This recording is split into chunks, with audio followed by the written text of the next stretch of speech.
about 14 hours of deliberations, but the jury reached a unanimous decision. 21-year-old Dzhokhar Tsarnaev, also known as the Boston Marathon bomber, is to be executed. On April 15, 2013, as thousands of people were cheering for runners by the finish line of the Boston Marathon, 2 bombs exploded.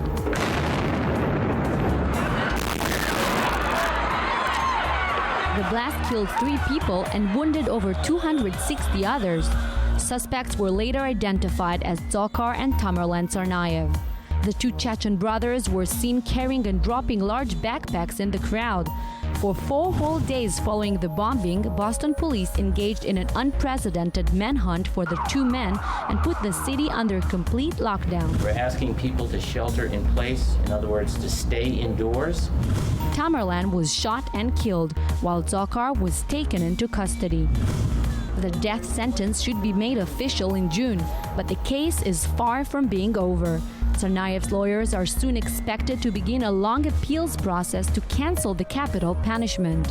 Our focus this week is on Boston.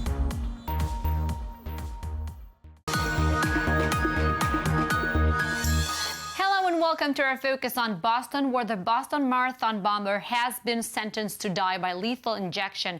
The state of Massachusetts hasn't executed anyone since 1947, and therefore this unanimous decision made by 12 jury members is highly controversial. Now, let's get updated with the latest details from the trial with the journalist who covered it for the Boston Globe, Eric Levinson, now joining us from Boston. Hi, Eric. Thanks for having me, yeah. So why were so many people surprised by this decision? Well, I think the main idea was that in Massachusetts there's not the death penalty, and this was a federal trial. So a lot of people in Boston and Massachusetts don't support the death penalty, support life in prison and saving lives for at least for prisoners and for terrorism acts like that. And so with this trial, when they decided there was a death penalty, a lot of people in the area were very surprised. Popularity for the support for the death penalty was about a quarter to a third of people, so not very popular here. And so it was a bit of a surprise when they got the death penalty. And what were the reactions coming from people who were injured in that day, or victims' families? Well, I think a lot of the people who were victims and survivors, there was a split decision on them. The parents of Martin Richard, for example, he was the 8-year-old who was killed in the bombing. They did not support the death penalty, and they wrote a piece in the Boston Globe saying, we think he should just go away and go into a prison cell and not be in the public eye anymore. Other people who survived, who lost legs, who had other injuries, were more supportive in saying he deserved it. It was a fair verdict to sentence him to death. So basically there is a death sentence, but the case is far from being over. What's about to happen next? Right, so this is a federal trial, so they'll appeal to the higher court, and then after that the Tsarnaev attorneys and that team will appeal maybe again.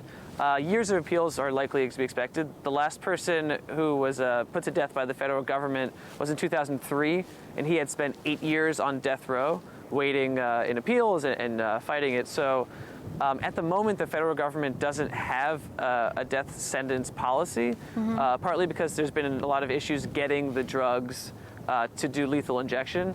And so at the moment, there's not really a clear path of what's next. Eric Levinson from the Boston Globe, thank you so much for these updates. Thank you. Have a good one. 264 people were injured at the Boston Marathon bombing and 3 were killed. David Jacobs, a publisher from the Boston Current weekly newspaper, was standing 60 feet away from the first explosion when it happened. He was lucky that day. And now let's say hi to him in Boston now. Hi, David. So what do you remember from that day? I publish a weekly newspaper in Boston, so I was out actually covering the marathon. I was across the street from the first blast, and I remember hearing the sound, and my first thought was the city of Boston had performed some subterranean water and sewer work about 10 days before the marathon. So my first thought was, oh God, we didn't get it right, and it had to happen during an event known all over the world. And then when I saw the smoke and started smelling the cordite, It was a bomb has gone off. Who did it? So, David, what were you doing the minute you realized this is probably a terror attack? I don't know whether it's my journalistic instincts or what have you, but my default setting was to run towards the blast to see what was going on and to see if I could help in some way. And what was or still is the hardest thing for you about that day? The answer to that is very, very difficult.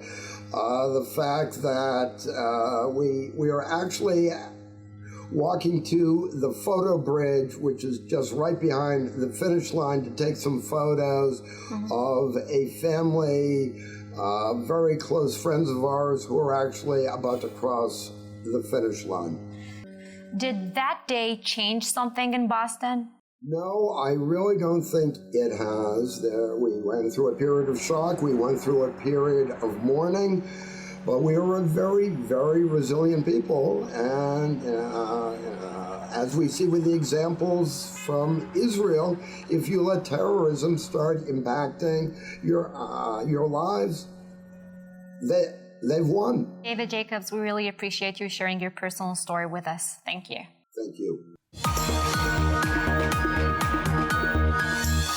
And now what else is going on in Boston? Boston has submitted a bid to host the 2024 Summer Olympic Games. The U.S. Olympic Committee chose Boston as its candidate city, but will not make that selection official until the International Olympic Committee's deadline of September 15th. Rome and Hamburg, Germany are already in the international race, with other cities expected to join.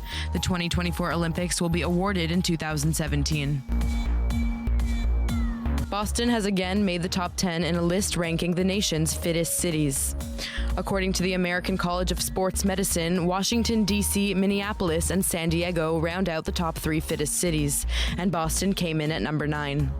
The index looks at a variety of health indicators such as smoking, diagnosis of asthma and heart disease, as well as access to dog parks and fresh local fruit and vegetables.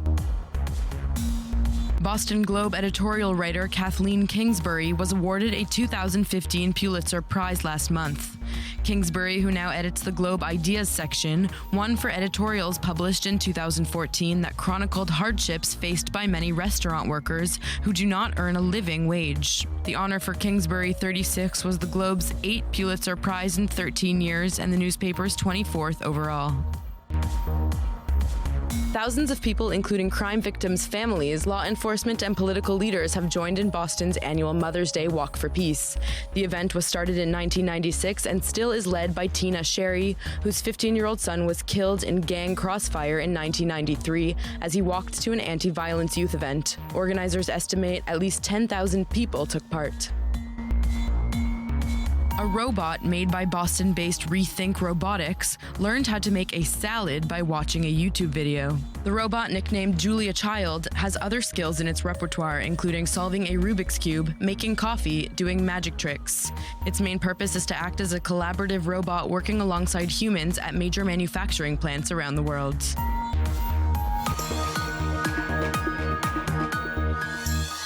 Boston sports fans are known for their fanatical devotion to their teams and knowledge of the team's history, such as the Red Sox, the Boston Celtics, and of course the New England Patriots. I don't know if Mirav Savir, I-24 News correspondent, is a fan of any of these, but we'll find out. Mirav, so are you a Celtics or a Patriots fan?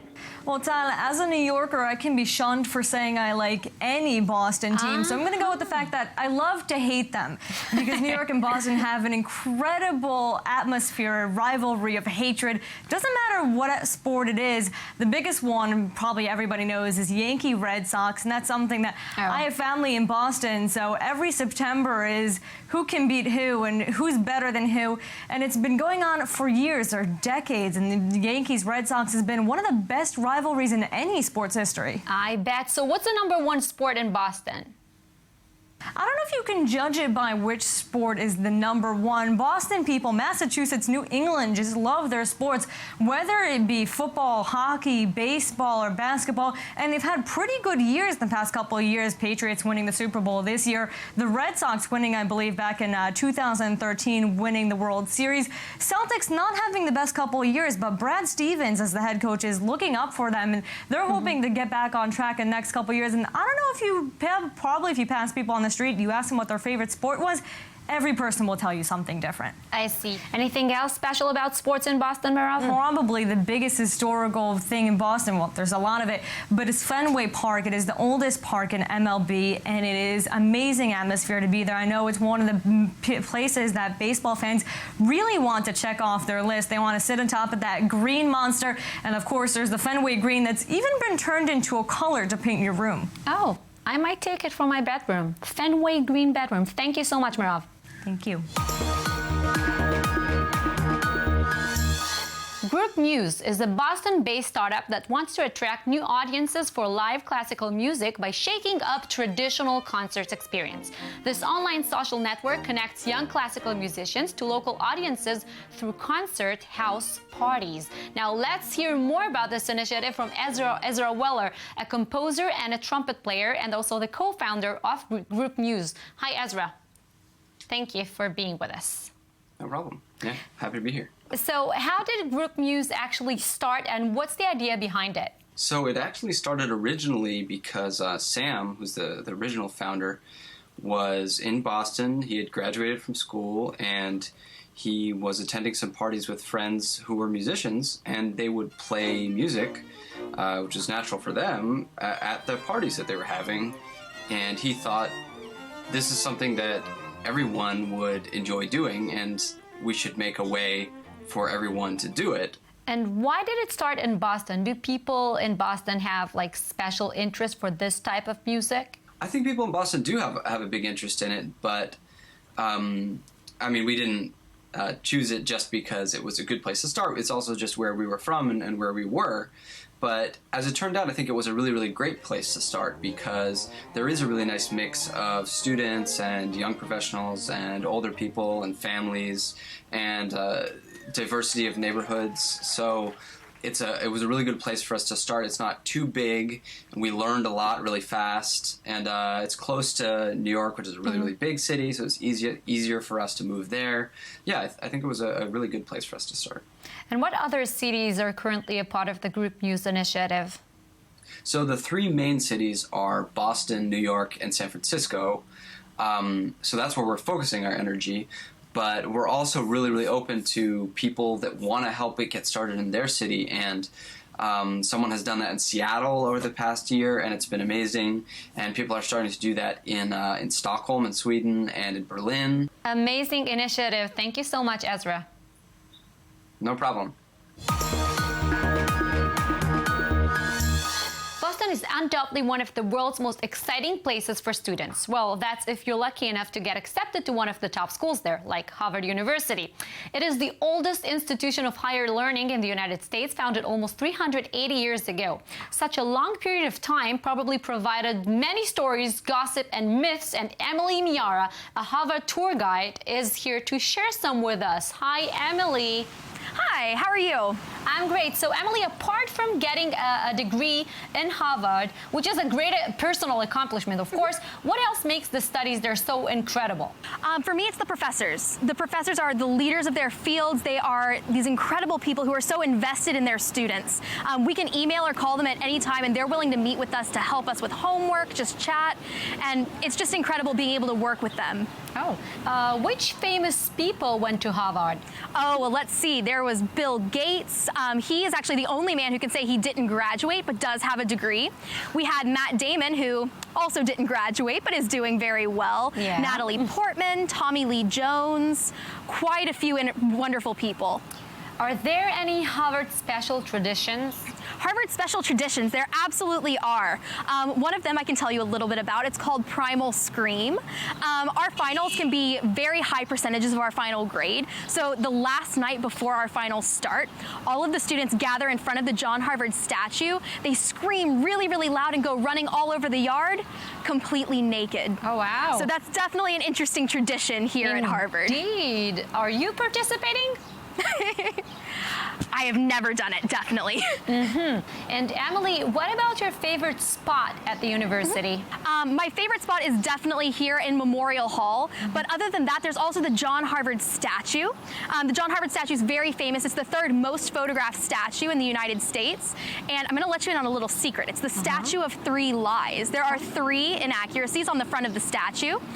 John Harvard was not the founder, even though it says he was. It says 1638, but Harvard was founded in 1636, and the man shown there is not John Harvard. Why? What? So actually, while John Harvard's images were actually destroyed in a great fire, so a long time ago, they ended up asking the descendant of one of our presidents to sit in for John Harvard when they cast the statue. Wow, impressive. Emily, thank you so much for all this fascinating details. Thank you for being with us. Absolutely. And thank you all for watching and being with us as well. Check out Harvard if you ever get to be in Boston, and follow us next time. See you soon.